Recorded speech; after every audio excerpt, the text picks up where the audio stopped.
At 1630 hours, a Ukrainian MiG-29 was screaming across Donetsk at 150 meters towards the dam at Marivka, now a Russian supply highway. While the pilot had successfully used terrain to stay hidden so far, this would all change in a matter of minutes. Unknown to the brave Ukrainian aviator, 3 different Russian radar systems already had him locked in their sights. An S-400's Gravestone radar had acquired him at 38 kilometers out. The Tour M2 was tracking from the south, and a Buck M3 was warming up to the east. It was a web of overlapping missile coverage, enough to turn any aircraft into a cloud of debris. But the pilot had a mission. The dam at Marolibivka had turned into a superhighway of Russian supply trucks, callously using Ukrainian civilian drivers as human shields. To avoid catastrophic collateral damage, the strike had to happen now, with surgical precision. Hugging the terrain, the MiG-29 followed the winding path of the Dnipro River Valley, using the natural depression to mask his approach. Flying at a blistering 880 kilometers per hour, just 150 meters above the ground, the pilot had one advantage. As long as he stayed low in the valley, the surrounding hills would block him from the prying eyes of Russian radar. But that protection would evaporate in just 8 minutes, when the valley opened up into an expansive stretch of flat farmland. After that, the final 8 kilometers to the target would leave him completely exposed in what fighter pilots ominously call the shooting gallery. As the deadly game of cat and mouse unfolded, the MiG's terrain-following radar and the pilot's finely honed instincts worked in tandem. The human and the machine melded into one, reacting to obstacles ahead faster than conscious thought. Power lines whizzed by, treetops grazed the undercarriage. This was not flying as much as it was controlled falling. The aviator walking a razor's edge between mission success and becoming a smoldering crater in the Ukrainian countryside. But even as the MiG deftly danced with the earth, trouble was brewing in the cockpit. The SPO-15 radar warning receiver, a device that acts as a fighter pilot's eyes in the back of their head, began to wail with increasing urgency. The S-400 to the northeast was now swinging its massive radar array in lazy arcs like a predator catching a scent. The pilot counted the radar pulses like a deadly metronome. 3 pulses meant the S-400 was still 60 kilometers out, just beginning to take an interest. 2 pulses closed that gap to 40 kilometers. The beast was now on the hunt. 1 pulse, 20 kilometers, the dragon was stirring from its lair, ready to spit fire. The math was grim. In a matter of moments, he would be within the engagement envelope of one of the world's most feared air defense systems. It was time for a decision that would spell the difference between a hero's welcome and a somber telegram to his loved ones. Stay low and press on, praying to whatever gods a fighter pilot prays to, or climb to an altitude where his antiquated electronic warfare suite might have a fighting chance of spoofing the S-400's radar. The mission clock was ticking, 8 minutes to the mouth of the valley, 8 minutes before the hunter became the hunted. As the weight of the decision bore down on him, the pilot's eyes flicked to his instrument panel, where a singular piece of equipment held the key to his dilemma.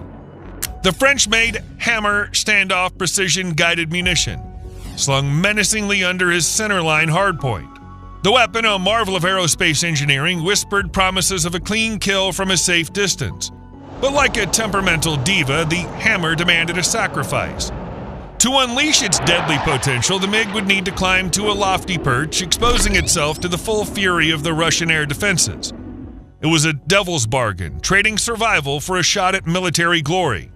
As the MiG thundered through the valley at treetop height, the Hammer sang its siren song, an alluring whisper in the pilot's headset, promising a swift and certain victory if only he would climb into the loving embrace of the S-400's missiles. But the wily aviator, tempted by the harsh realities of aerial combat over Donbas, knew all too well the treachery of such promises. His eyes flicked to his fuel gauge, the numbers dancing a grim waltz. 2,400 kilograms of jet fuel remained, enough for 18 minutes of flight time at this fuel-gulping low altitude. 18 minutes to navigate the shooting gallery, deliver his deadly payload, and limp back to base, nursing a fuel tank drier than the humor at a Russian intelligence briefing. In the unforgiving calculus of aerial combat, there was no room for error, no margin for the luxury of second chances. 6 minutes to the end of the valley. 6 minutes of relative safety before he would be forced to choose between the devil and the deep blue sky.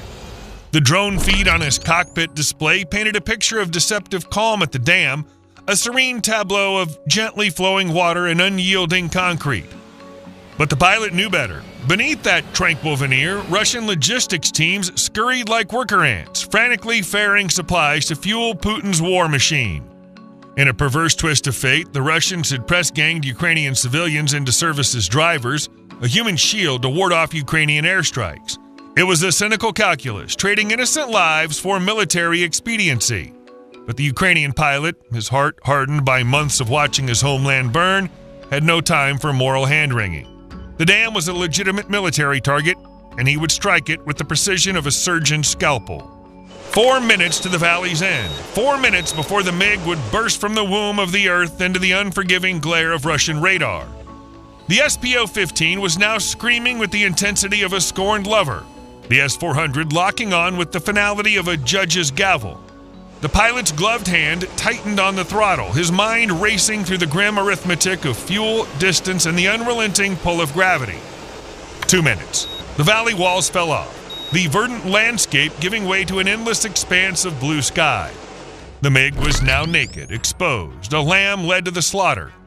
In the distance, the dam loomed, a concrete behemoth waiting to be laid low by Ukrainian vengeance.